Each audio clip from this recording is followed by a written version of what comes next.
And we sat down and said, well, what do we want to do? And we said that we wanted to run a business where we had no staff, we had no office apart from our home office. And because we didn't have much money at that point, it had to be something that required no capital investment. And in that time, it's grown from very small beginnings to a 7-figure business that gets 3 million visitors to the site a year and has multiple income streams, but still run by just my wife, Julie, and myself from our home office while we travel. You're listening to Mike Cliffe-Jones, my special guest on today's episode of the Subscription Entrepreneur Podcast. Mike is an extraordinary entrepreneur and the founder of Lanzarote Information. They're a travel destination website that provides helpful resources for anyone who wants to visit the beautiful Canary Island. Over the past 14 years, Mike has quietly grown Lanzarote Information from nothing more than an idea and a domain name into a thriving 7-figure business. In our conversation, you'll hear how Mike started his business, the strategy he recently used to add a new recurring revenue stream, and the biggest lessons he's learned since launching a private membership and paid newsletter. Mike shares so many gems of wisdom from his entrepreneurial journey, and I hope you enjoy this episode as much as I did. One last note before we get started. In the second part of this episode, Mike and I chat about business coaching. Now, there are many points on my journey that I found coaching to be extremely helpful, and it's something that I enjoy offering people at this time, at any stage of their entrepreneurial journey. The intention of the coaching sessions is to help you find your voice, translate that into actionable strategies, and help you discover and move through any obstacles that may be holding you back. If you're interested in having a conversation with me, you can head on over to membermouse.com/coaching to book a session. All right, let's get to the episode. As always, I'm your host, Eric Turnison, and this is the Subscription Entrepreneur Podcast. Hey, Mike, welcome to the show. Well, thank you very much. It's a real pleasure to be here. It's a pleasure to have you. And we were chatting briefly a bit before we hit record here, talking a little bit about the interesting place where you live, which is Lanzarote in the Canary Islands. And so why don't we start there? This is an interesting thing. So how did you end up there, and what can you tell us about it? Oh, wow. Okay. Well, I'll start with the second bit first. So it's one of the 8 Canary Islands. The islands have been part of Spain since the 1400s. They were conquered by Spain. Christopher Columbus actually stopped here on his way to discover the New World, to take on wood and water. Politically, we're part of Europe, we're part of Spain, but geographically, we're much closer to Africa. We're 1,000 miles from the southern coast of Spain, but we're only 68 miles here from the Sahara Desert, from the coast of Africa. So very much a holiday destination. Our particular island, Lanzarote, has 150,000 population, and we get about 3 million tourists a year. So a massive part of our GDP is tourism. And as you can imagine, with COVID right now, we're suffering a little bit. And that ties directly to your online business, right? Because your whole business is centered around providing people with information about the island. Absolutely right, yeah. So it's impacted us, although, as we'll probably find out through the course of this podcast, we've done some things over the last couple of years which have mitigated that to a large extent. Okay, let's dive into that. Let's talk a little bit about your business and what you do. Okay, so Lanzarote Information is a destination website. So it's a resource for all the people coming to the island, whether they just want to dive in and find a great restaurant recommendation, or whether they want to book a trip here or a car hire or an excursion. We started it back in 2008, so it's quite a mature business now. And in that time, it's grown from very small beginnings to a 7-figure business that gets 3 million visitors to the site a year and has multiple income streams, but still run by just my wife, Julie, and myself from our home office while we travel. So that 3 million number, that was the same number you gave for visitors to Lanzarote itself, right? So as everybody who visits Lanzarote goes to your site. I was quite proud when we hit 3 million, which was about 2 years ago, because it then enables me to say to potential advertisers or other people that pretty much everybody who comes to the island touches our website or our Facebook page or our YouTube channel in some way. So it is a coincidence, but it's one I use to our advantage. Do you have any competitors? Yes, we do. There's another site slightly older than ours, which is also run by somebody originally from the UK, but they kind of lost interest about 5 or 6 years ago, and it's gradually petering out. You could describe the official tourism website as a competitor, but it's much smaller than ours and not nearly so user-friendly. So I suppose the honest answer is not really anymore. Right. Okay, good. Now, starting your site, was it something where you had come to the island as, well, we kind of skipped this question, right? I asked you, how did you end up there? Now, is the answer to that question, how you ended up there, similar to or in relation to how you started the business? No, it's not actually. And I'll give you the background to how we ended up here. Both Julie and I had very corporate jobs in the UK. We were on the corporate ladder to senior management. Julie was a finance director, having worked for the same company since college. I was in the motor industry. I was a senior manager with Volkswagen of Europe. So real classic corporate climbing the ladder type of thing. We had 2 young kids, 8 and 10 years old. We came to Lanzarote on holiday in the year 2000.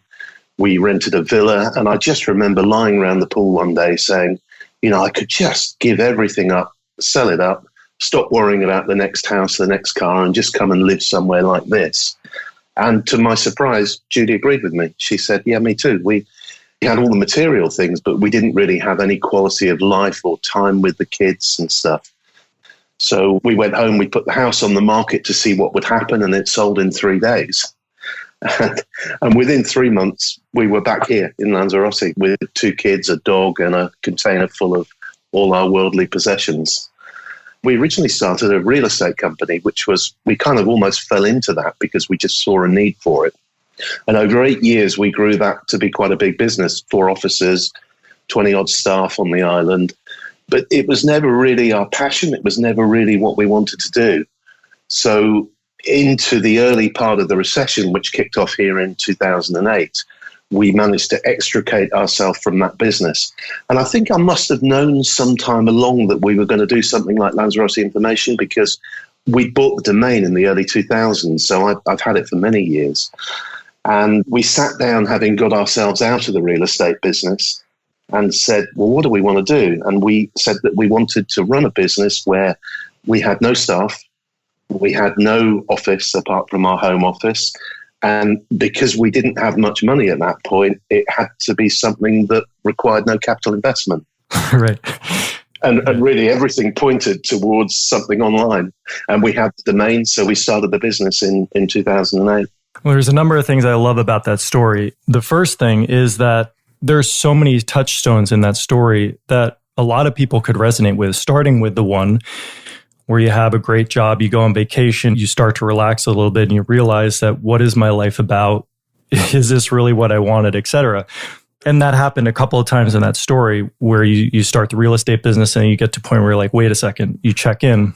But I think the critical piece that differs in your story from a lot of people's is that you actually did something about it after you had that realization. Yeah, we did. And in both cases, I suppose, I think we're both executors. Is that the right word? We do react to stuff and we change things when we need to. And, looking back now across the last 20 years, moving here was the best thing we ever did. It was a fantastic place to bring up the kids. And starting Lanzarote Information was the second best thing we ever did, because it's given us who would have known, back then in what were some fairly dark days in the beginning, who would have known that it could produce this wonderful business. So I guess the message for me is, if it feels right, do it. Yeah, that's a great message. Now let's talk about, because this is kind of foreshadowing, another point where you realized, okay, we need to make a transition. And this is something we're going to talk about.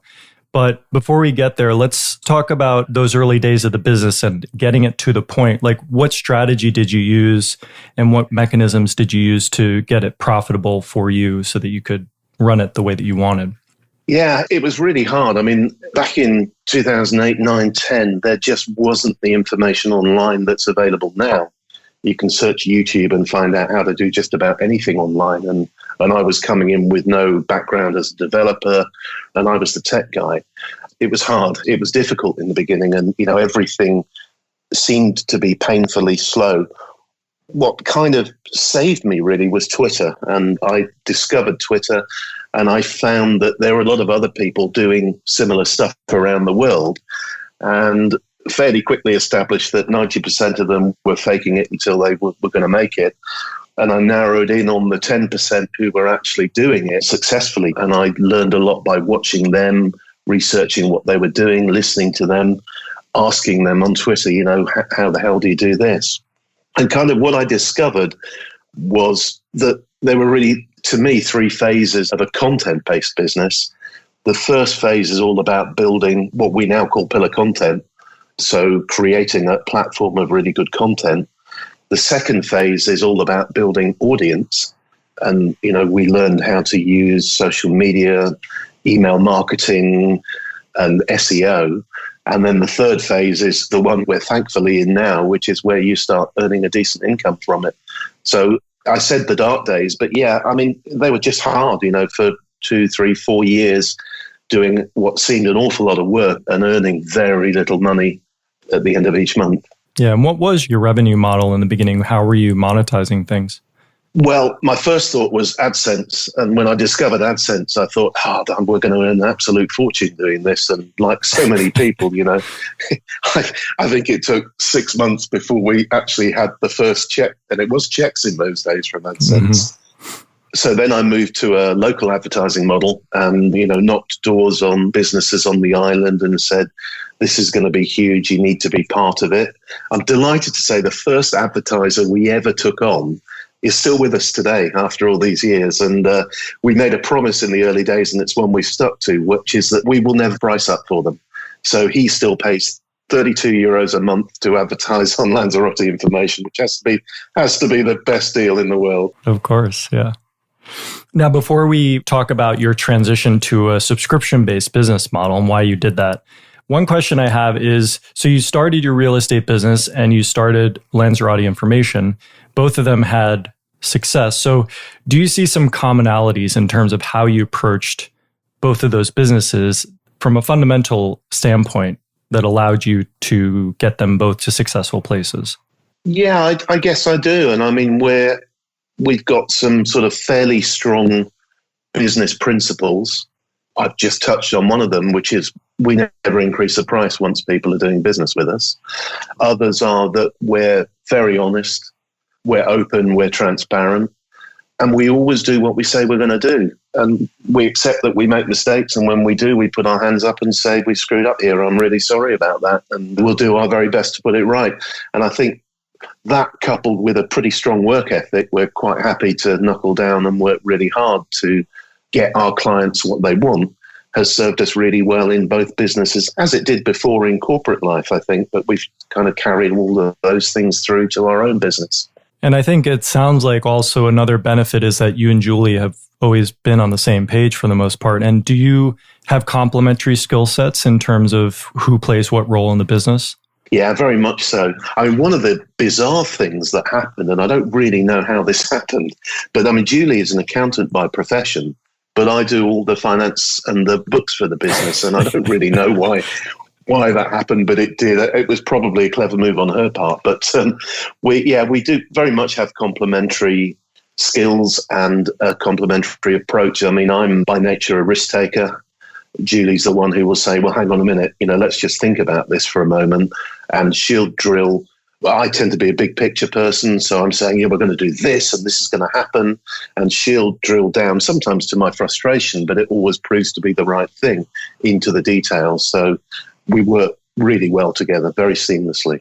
Yeah, I can, from my own experience, because I'm more of a big picture person too. And at least I like to be. That's where I feel most inspired. And I kind of like find myself having to walk paths a lot before I find out that it wasn't the right thing to do.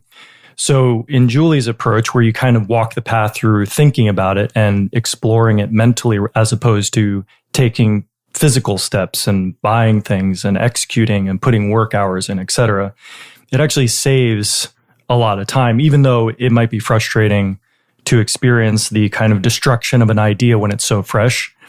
It ultimately saves you a lot of time and effort in the long run. You're absolutely right. And the trick as the partner of someone like that is learning to curb that frustration. It's, stop asking questions, just think about it. But you're absolutely right. And I love that phrase, walk the path of it with someone, because that's what she requires me to do. And I can get quite frustrated over it, but it almost always results in a better decision at the end of it. Yeah. Well, that's good. So if I remember correctly, it was about 2 years ago, you decided to switch up your business model and try out adding a membership component. So how did this initially come to you as an idea to do this? Okay, well, I'm going to answer that, but I'm just going to backtrack a bit to give people a better picture. So I talked about the fact that we had income from advertising, but what we've done over the years is add on a lot more income streams. So we became a travel agency. So we now book people's holidays to Lanzarote. We're a big hirer of cars. So we have partnerships with 3 or 4 car hire companies here on the island. And we do about 1,300 to 1,500 car hires a year. And we earn a commission on each of those. We also have a whole section of the website where people who own villas and apartments that they rent out advertise them. They pay €100 a year and they have a very nice advert on the website, and the inquiries go direct to them. So we've got significant other income streams. And in fact, advertising is now our least important income stream. And I'd like to get to the point where that's gone. So that's where we've got to. Lots of different income streams earning a good money for the business and paying us a good salary and obviously covering all the overheads. So your question was, how did we get to the membership site? It actually wasn't about income.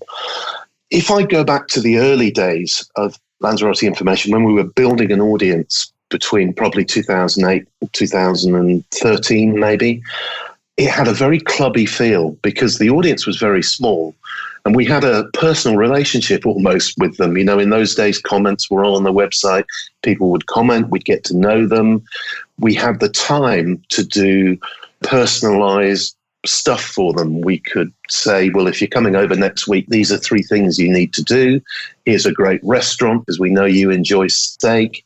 And we'd even meet with them. They'd say, well, if you're around in Puerto del Carmen next Thursday, come and have a glass of wine or a cup of coffee. So we had this lovely personal relationship with them. But as the business grew and as the site traffic grew, that just became impossible. We couldn't do it. And for the vast majority of people coming to visit the site, that isn't an issue because they dive in, they get the information they want, they book a car hire, and off they go. But we kind of lost that nice clubby feel. So we came up with the idea of creating a club for people. We called it Club Lanza Info. We put it on a separate domain. It's called lanzainfo.com. And we were very specific about who it was aimed at and also who it isn't aimed at. If you're someone who maybe will go to Turkey next year, if the deal's better than Lanzarote, the club's not for you. But if you're someone who comes here 3, 4 or 5 times a year, who wants to discover that beach that you can go to on a Thursday and there's nobody else there, and you maybe want to eat where the fishermen have their breakfast on a Saturday morning, that kind of information we can share with you. We can give you personal itineraries. We can give you discounts on the stuff you do and stuff like that. And that's how the club was born. So it was always about being a relatively small number of super fans in the online marketing parlance. We call them Lanzarote lovers. And that we set that up. It was actually in August of last year. So we've just been through the first round of annual renewals for those people. And so far, so good? Yeah, fantastic. My hope for it in the beginning was that we might get 100 members. As I said, we charge €100 a year. So it wasn't about creating a huge amount of income, but it was giving those people a much more personal service and having a better relationship with them. We actually ended up with, I think, from launch 186, and we're now up to 206. We may well close it at some point. When we get to, my feeling is somewhere between 250 and 300, it'll go onto a waiting list because we don't want it to become too big and lose that personal touch we've got with them. Yeah, one theme I'm also noticing from the beginning of when you started this business up until what you're talking about now is there's also a strong component of being of service, right? So you started with advertising because that was probably the first idea. And of course, that's a service. But over time, you kept listening to your client. right? Because I imagine at some point, the car companies and the villas or whoever was advertising with you, you were recognizing, hey, we could actually make this process a lot more efficient. And also it could increase our revenue. And also it means that we can deal with the people that we want to deal and not deal with this advertising thing. And at some point, people on your site probably kept asking you the same questions. You developed, the membership was probably even there before you even created the physical membership. You were probably dealing with people over email and you're like, hey, wait a second. I'm sharing all these things with people who live here, people who seem to characterize themselves a certain way. So everybody just heard you say this. The reason I'm packaging up this way is because I think that a lot of times this is the success for the business. Like a lot of times the business tells you where it should go. And as long as you're listening, you can pay attention to those things and follow it, and then it will lead to success. Yeah, you're right. And again, you've encapsulated it in a way I hadn't thought of before, but it was the business telling us what to do and our clients telling us what they wanted. And one of the frustrations was before we had the club, you're absolutely right. These people were there and they were saying to us, we're over next week. Can we have dinner? And because we were in this sort of place where we thought, well, we can't do that. So we weren't doing it with anyone. Now that we've got them in the club and we know them much better than we did 2 years ago, it's easy for us to say yes because they've become friends actually rather than clients. Right. It seems to be that's reflective of, and also just before I go on to this point, that's the same kind of success that companies like Airbnb, not Craigslist, pretty much Craigslist was the granddaddy of a lot of different sites. Is you could find jobs, you could find homes, you could sell stuff. So there's a lot of spin-off sites like Airbnb who focused on one part of what Craigslist does and just made it a lot better, right? Providing that service of connecting people so that they could find a place to stay. But yeah, so when did the doors open on this membership? August 2019. Okay. So a little over a year then. Exactly. So what have been some of the biggest lessons that you've learned since opening this? I think you have to be prepared to change things. So we were shooting in the dark when we were trying to decide what the membership benefits would be.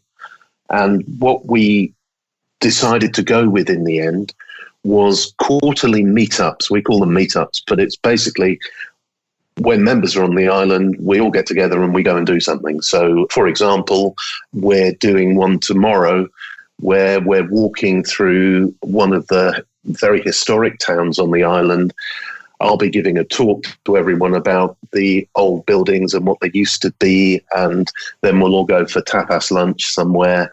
Last month, we did one where we went to two of the remote islands and went and looked at bird sanctuaries, and then we landed on a beach and swam off somewhere else for lunch and stuff like that. So meetups, we thought were going to be quite important. In fact, they were much more important than we originally thought. So our plan was to do them quarterly.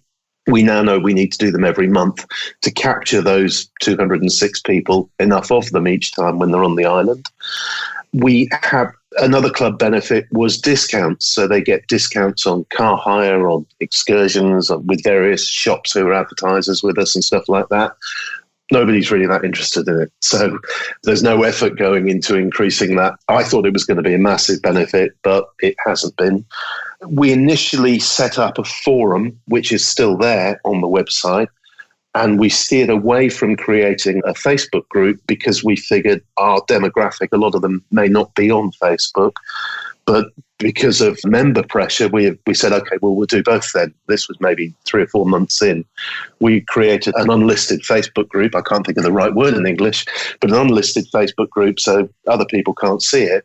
And it's just been fantastic. I mean, it's become the sort of center of the club now. Everyone, I think we've got 14 members on the island at the moment, despite COVID, and they're posting pictures every day in their jacuzzis and their hire jeeps and all that kind of stuff. So there's a real nice vibe going on from that. So I think I learned that you need to be prepared to shift things around as you're going along. And we've done it. We've reacted to it, listened to your members, asked them, and ask a lot of open questions in the Facebook group. And I get lots of great feedback on it. We can't do everything they ask for, but we do our very best. Great. Now, I have a selfish question to ask you.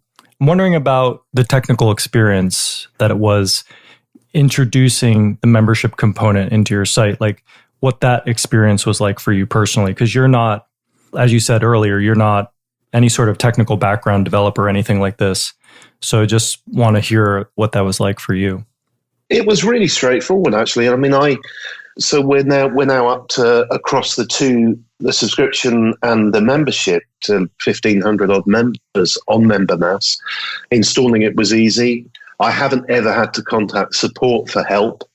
I found the videos and the information, which is within WordPress. I don't have to go searching elsewhere. Told me everything I needed to know, really.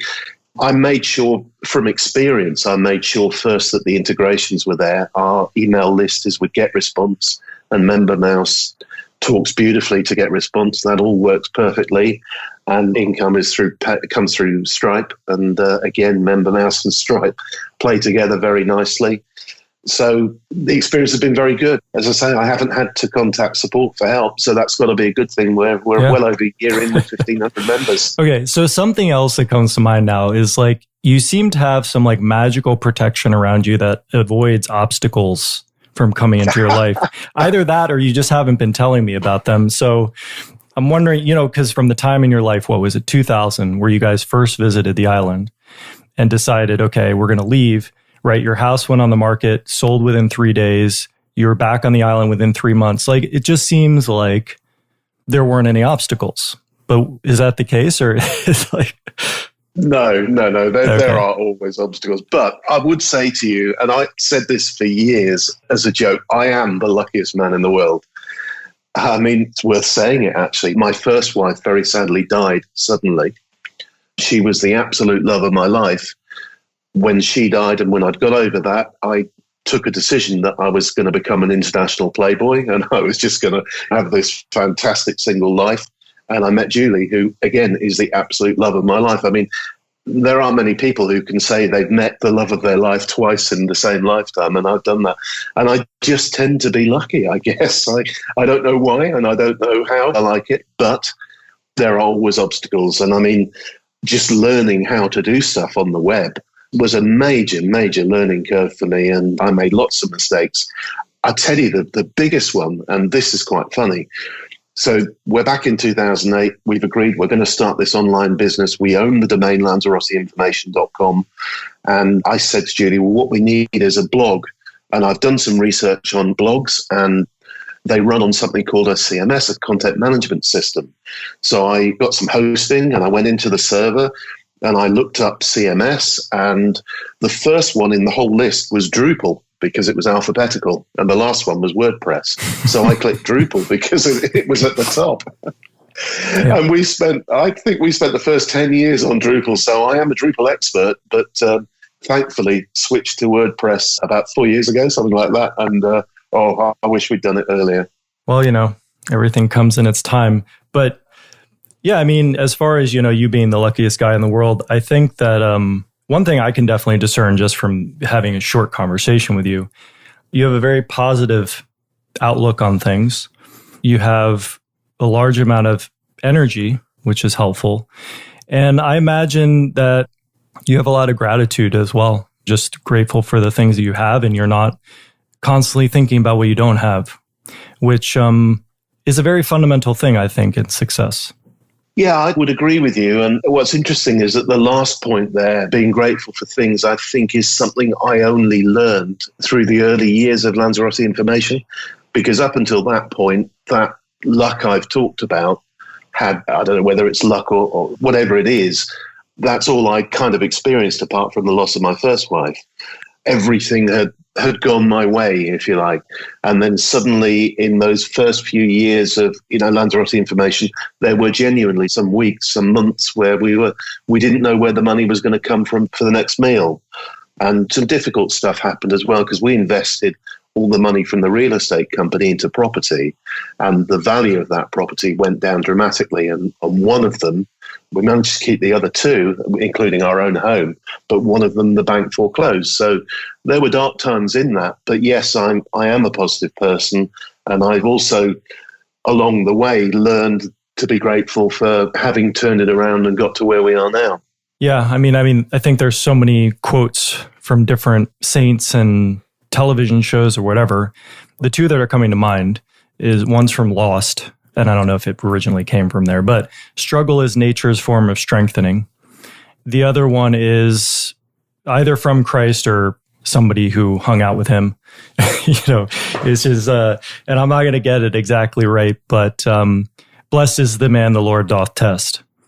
And these things on the surface they're just the finger pointing at the moon. They're not the actual thing, but the essence of them is that if you have everything you want and you're never tested, then you never have the opportunity to really look at yourself in deeper ways and grow, right? For sure. And that was me in 2007, I would say. Interestingly, you also, having been through difficult times, you then learn to want to challenge yourself. Both Julie and I did an Ironman triathlon in 2014, which took a year of really hard training. I was 50. What was I? I don't know, 54 or something like that at the time. So I wasn't young to be doing that kind of event. But again, that taught me so much about us, and how the body and the brain operate together. And I learned a lot from that experience. That's awesome. So kind of jumping back into our list here. Oh, actually, before that. So given we're in the time of COVID and all this stuff is happening, you mentioned earlier that having made the switch to a membership site helped you to kind of be protected in some ways from what would have happened if you hadn't had that set up prior to. Can you talk a little bit about that? Yeah, sure. Well, I think in financial terms, two of our income streams have basically stopped dead in March. One was car hire.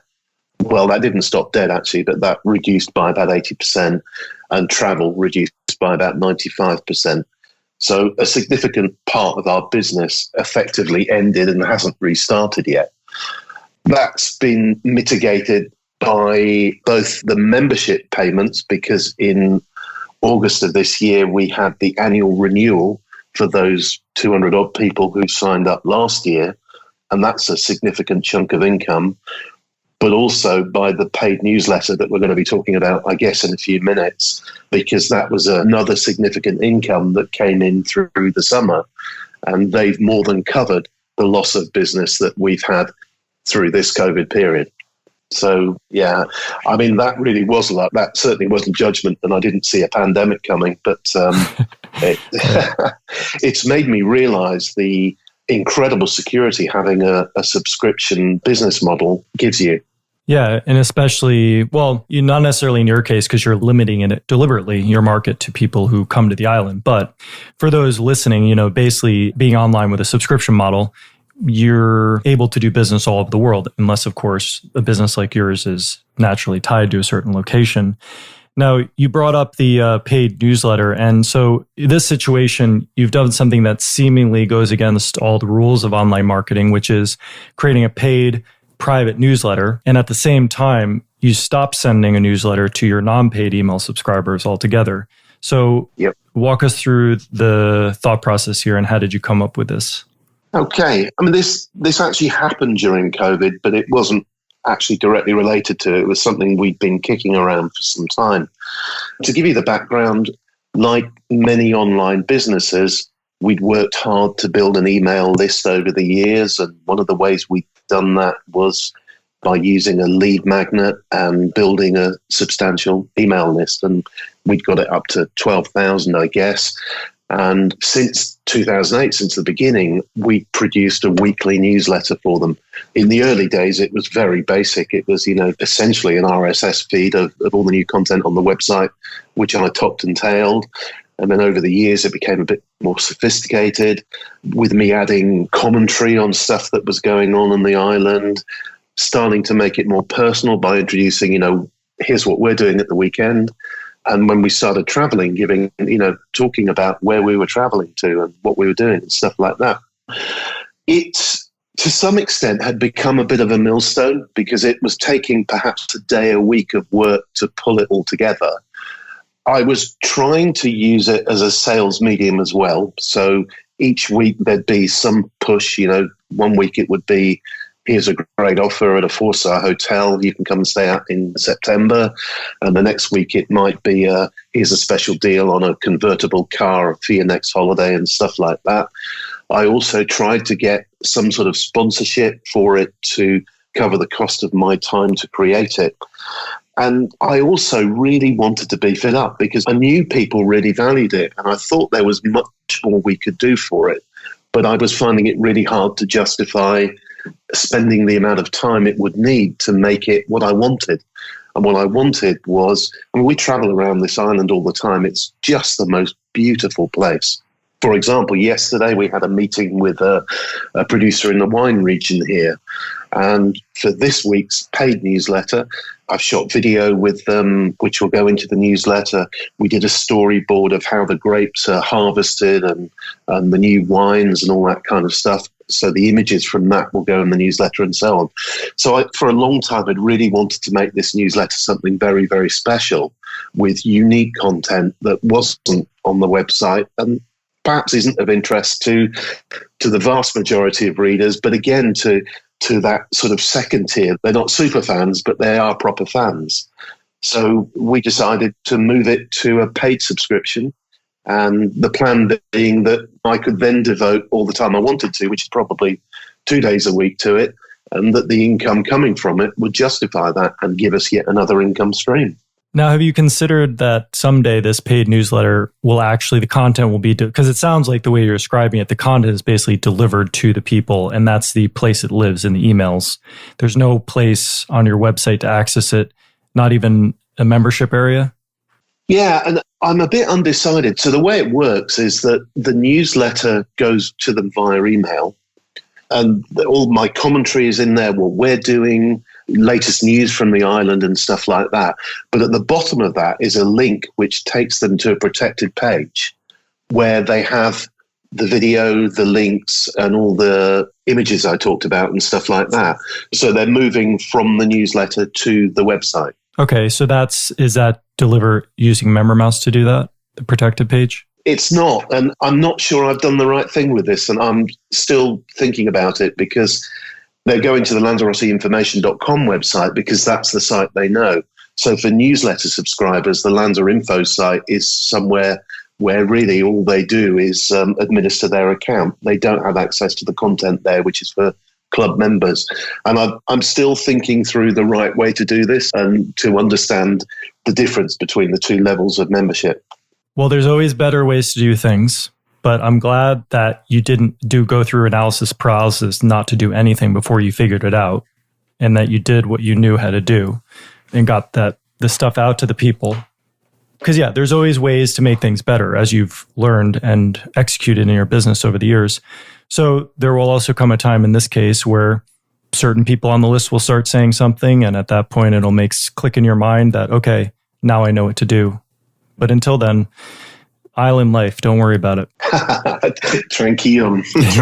Exactly. Yeah. So let's talk just a little bit more generally about the entrepreneurial journey that you've been on. And something that I notice in talking to you is there's a lot of people today who everybody wants to be a coach. Everybody wants to be a teacher. And to me, in a lot of cases, there's probably for every one true teacher, there might be 20 false ones. Those numbers mean nothing, but you get the point in terms of the scale.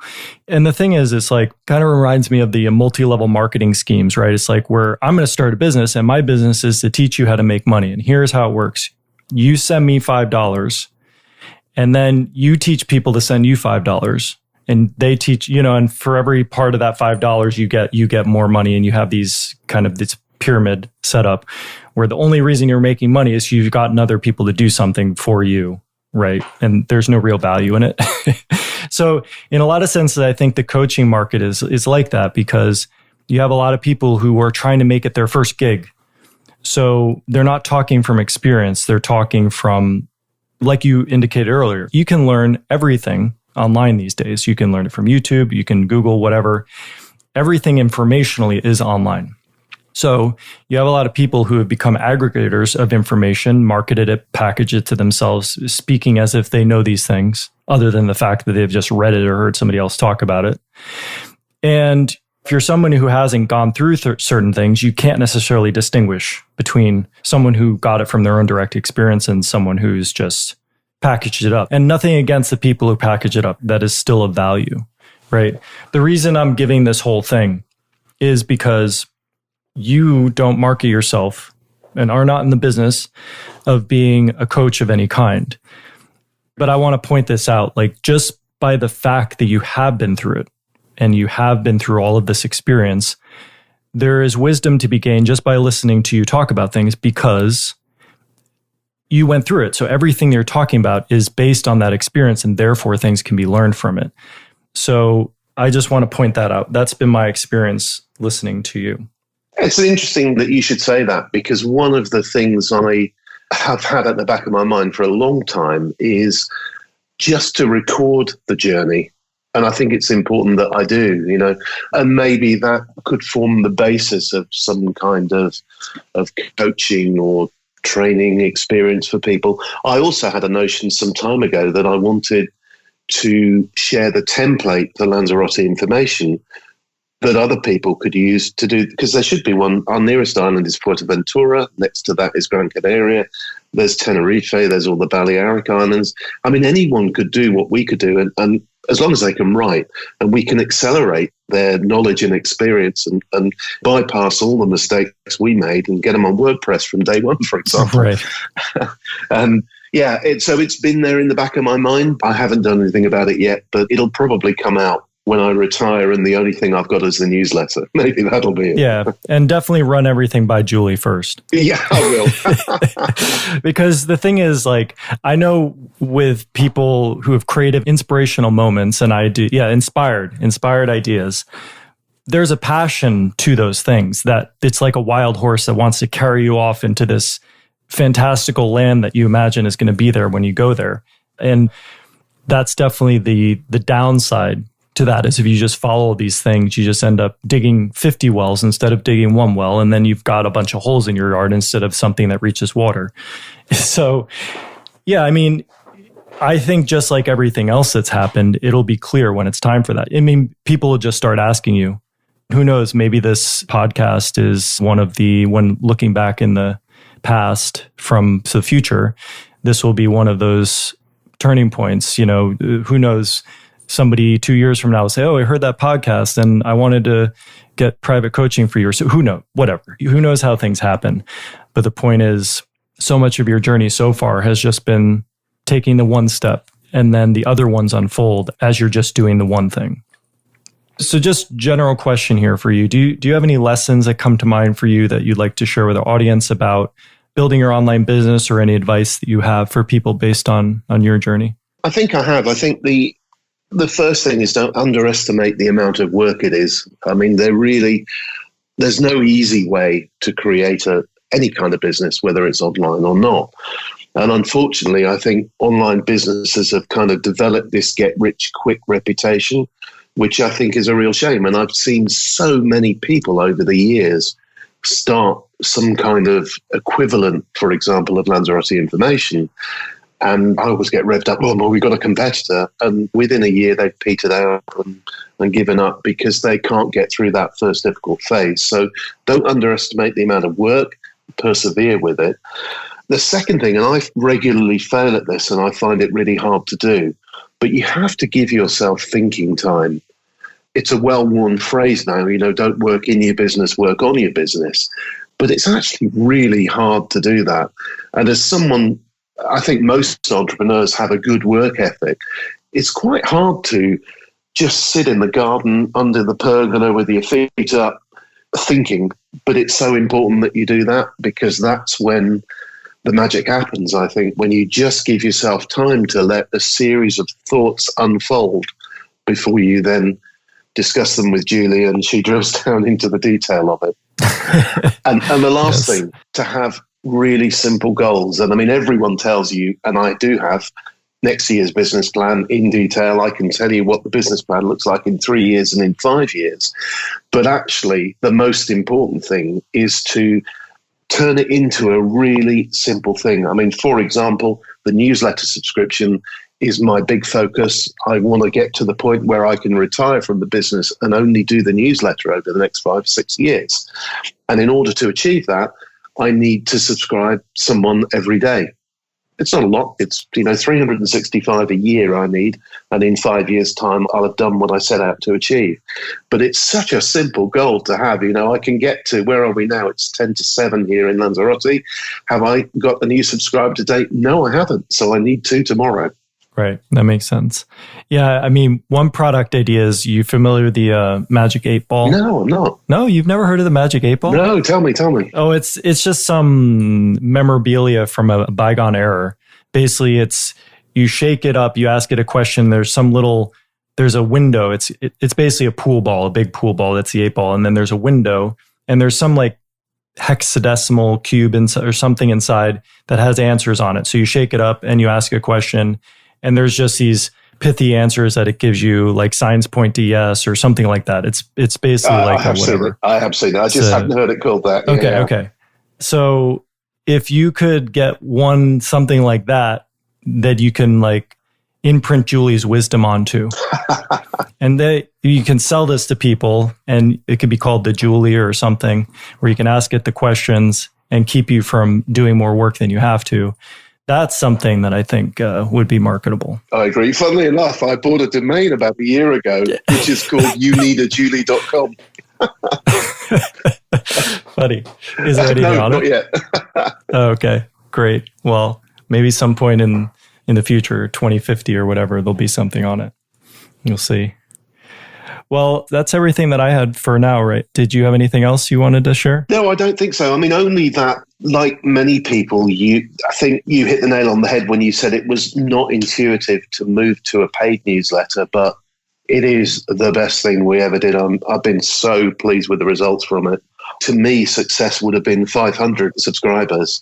And we always do, what's the worst case scenario? The worst case scenario would have been 100. And then we'd have been in a position where we'd have probably had to go back to those people and say, this has been a mistake, I'm really sorry, but here's your money back, and we'll go back to the way we used to do it. But in reality, we had over 1,000. So I was really, really pleased with the results. And as I say, it's now going to be the major component of our focus for the next few years to take me towards retirement, which I'm looking forward to. Yeah, and I take that statement, that qualifier, back, because at the time I didn't really understand what you were doing. But if I put it in my frame of mind of understanding, essentially what you're doing is you're building a membership site. It doesn't look the same way, but you essentially have protected content that you're offering to people for a monthly fee. So right now it looks like a newsletter, because that was a technology that you could get up off the ground immediately. But in the future, it may look like something else. But the idea is definitely the right direction to go in, because you have people who want these services and offerings from you. And this is a good way to offer it to them, get them what they need, and also in return, give you something you need to facilitate and grow the business. For sure. So just as a last check here, where are the places online that people can learn more about you? Well, obviously lanzaroteinformation.com or .co.uk. My last name is quite unusual. It's Cliff with an E - Jones. You can search for Mike Cliffe-Jones and you'll find me, Twitter, Facebook, all the usual places. In most places, I'm at Mike CJ. So, if you live on an interesting island anywhere in the world and you want to do something like start Lanzarote Information, do get in touch. I'm more than happy to have a natter with you and share experiences and information and advice. Awesome. Well, thank you, Mike, so much for coming on and sharing. Oh, it's been a real pleasure. Thank you very much. And I really enjoy your podcast, by the way. Oh, thank you. So glad that you listened. Thank you so much for listening to my entire conversation with Mike. I hope you're walking away with some inspiring ideas and insights you can put to work in your business. And many thanks to Mike for coming on the show and sharing so freely from his experience. To get the links to all the resources we mentioned in this episode, head on over to subscriptionentrepreneur.com/188. There you'll also find complete show notes and a downloadable transcript of our conversation. And if you've enjoyed this episode and would like to hear more engaging interviews with successful entrepreneurs, experts, and authors, be sure to subscribe to our podcast on iTunes, Spotify, Google Play, or Stitcher. We have a growing library of engaging episodes with many more to come. Thanks so much for being here, and we'll see you next time.